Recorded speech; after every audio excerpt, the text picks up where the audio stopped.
Now we know where Labour plans to go with the economy, and indeed what its pitch to us, the electors, is likely to be. There's going to be no tax increases, no wealth taxes, none of the redistributive policies which are normally associated with the left. No, we're going to pay for all the obvious requirements on public services, the dire state of the health service, the perhaps even direr state of social care, and all the rest of it. We're going to pay for that because we're going to have economic growth.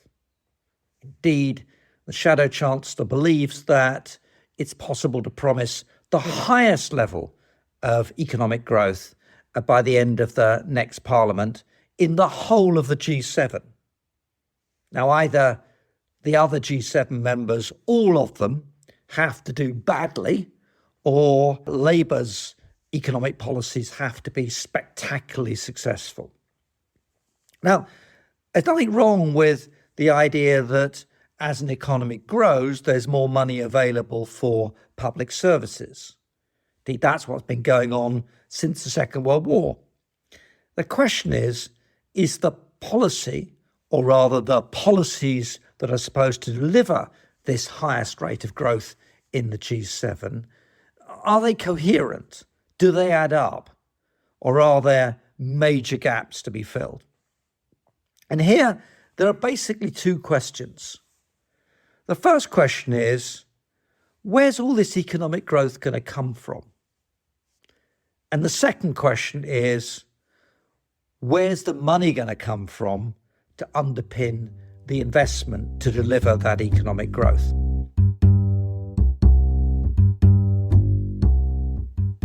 Well, when it comes to the future economic growth, Labour is basically betting on a couple of things. First of all, they're going to build lots of houses.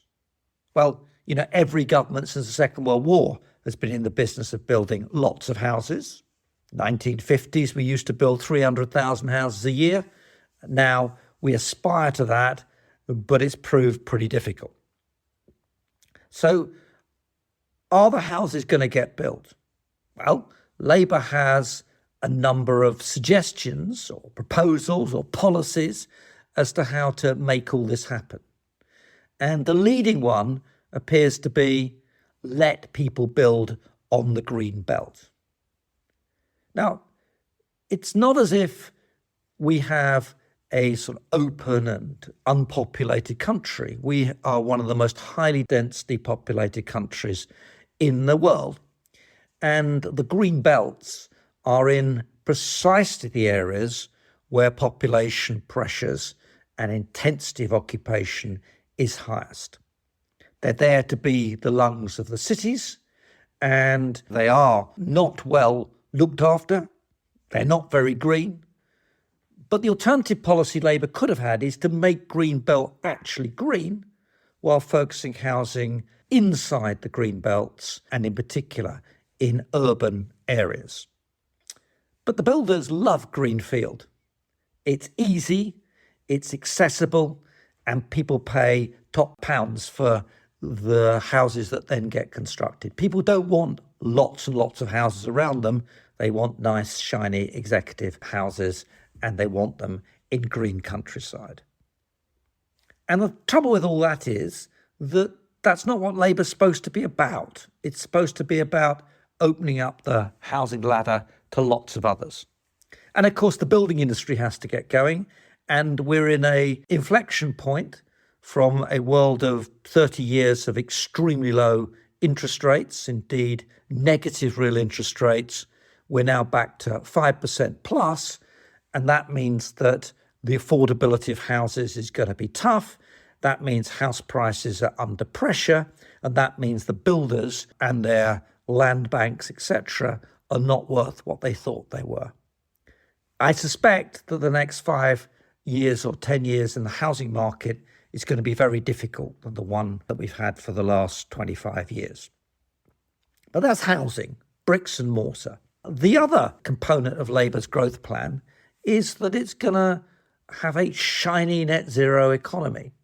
It's going to build loads of stuff to support the new energy systems and transport systems and heating systems of the future.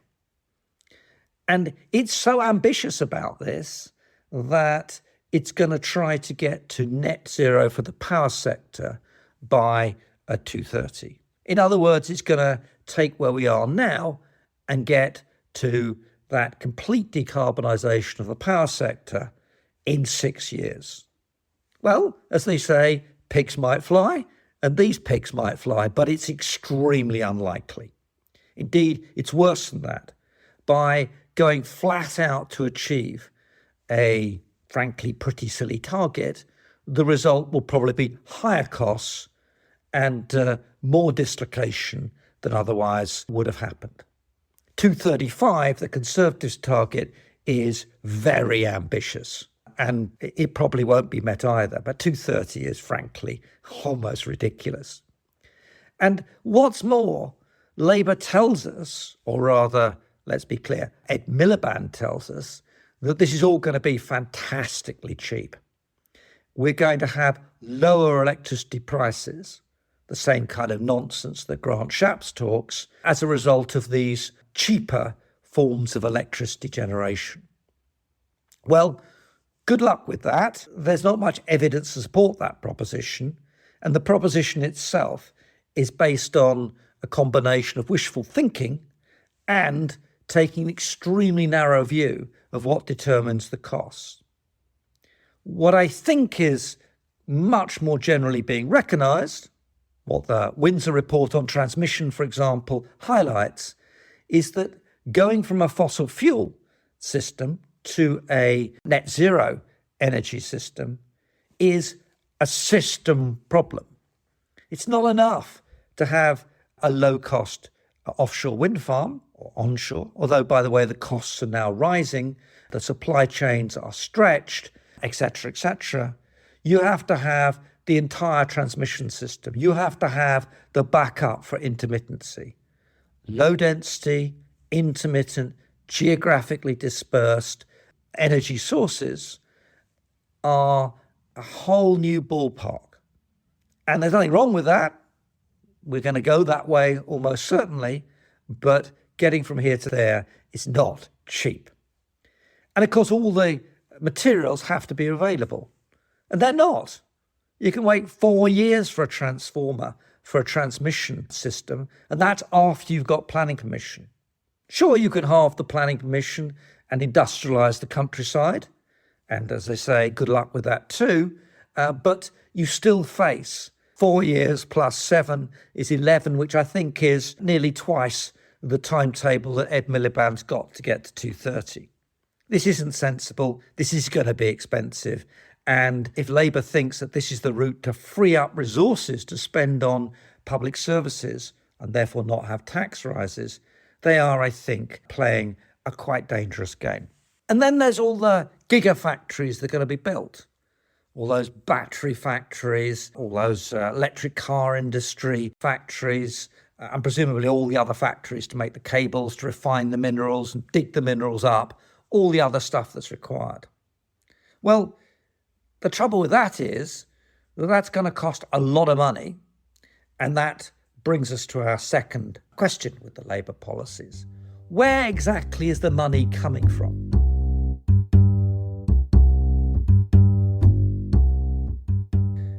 Labour, and indeed many people across the spectrum, seem to think there's a wall of money out there to be invested. It's all going to be environmentally sustainable, it's all ESG, etc., etc. And it's just a question of unleashing this financial flow of monies. It's about removing barriers. It's all going to flood in if only the government does, in this case a future Labour government does, the things to encourage it. Well, there's a problem with that. There always is. Actually, it's in two parts. The first bit is that we don't do savings in the UK. Governments are dissavers, industry doesn't reinvest retained earnings, and we, the consumers, love living beyond our means. So we've got to get the money from foreigners. And those foreigners looking at the UK have got some pretty big issues that they need to get addressed before they put the money here rather than the United States, in the European Union, or indeed elsewhere around the world.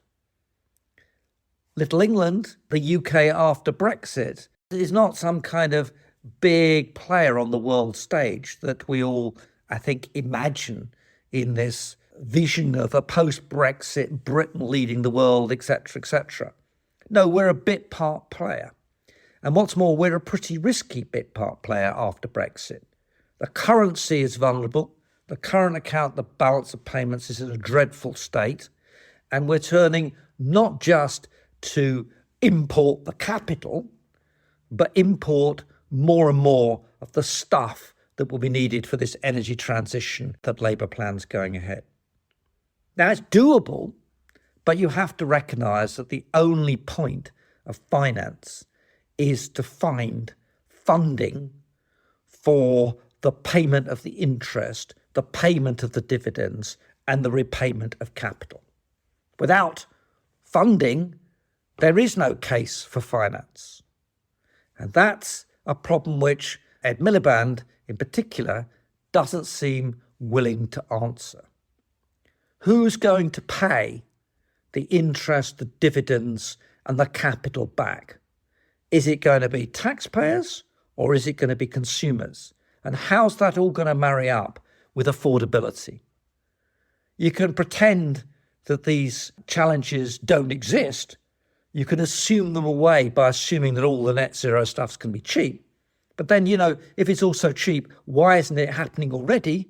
And why do we need any government policies if it's all going to be, as they say, in the market? So we'll need to attract that money. And not only will we need to attract that money, we're going to have to pay a much higher cost of capital than we paid in the past. Again, something which doesn't appear to enter into Ed Miliband's calculations. The interest rate's 5. It's not 0. The equity premium has gone up. World financial markets are not in a good state. China is not growing as it was expected to. The great asset adjustment, putting valuations onto a different plane because the cost of capital is based on an interest rate of 5 and above, is quite a different story to one where effectively debt was free because the real interest rate was negative. And all that private equity money, infrastructure fund money, all that easy capital, searching for anywhere to go in a world where yields were very small, is not the world we're in now. We're in a very different place. So if Labour want to base higher public expenditure on health, social care, a whole host of other things, and if it wants the private sector to finance all these growth-causing projects that it bases its assumptions upon, then it has to tell a really unpalatable and inconvenient truth to the electors. It's going to cost you. You're going to pay higher energy bills. You're probably going to pay higher water bills and higher bills for all the other investment that lies behind this growth plan. And if you don't, taxpayers are going to have to pay more, and then taxes will have to go up. And that's unpalatable, but it's a true reflection of A, our desire to live way beyond our means, to consume as if COVID and financial crises never happened, and B, to not use the tax levers to handle expenditure or cut the expenditure. In other words, our desire for ourselves to spend more, and our desire for governments not to tax us more, in the end, doesn't add up. And after a Labour growth experience, all this is supposed to deliver the goods within 5 years, remember, within the Parliament, the fastest growing GDP amongst the G7.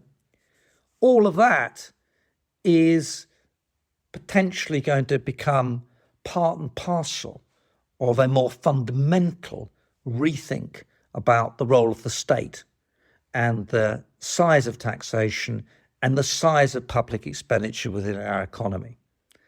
And in the end, all of this adds up to a simple proposition.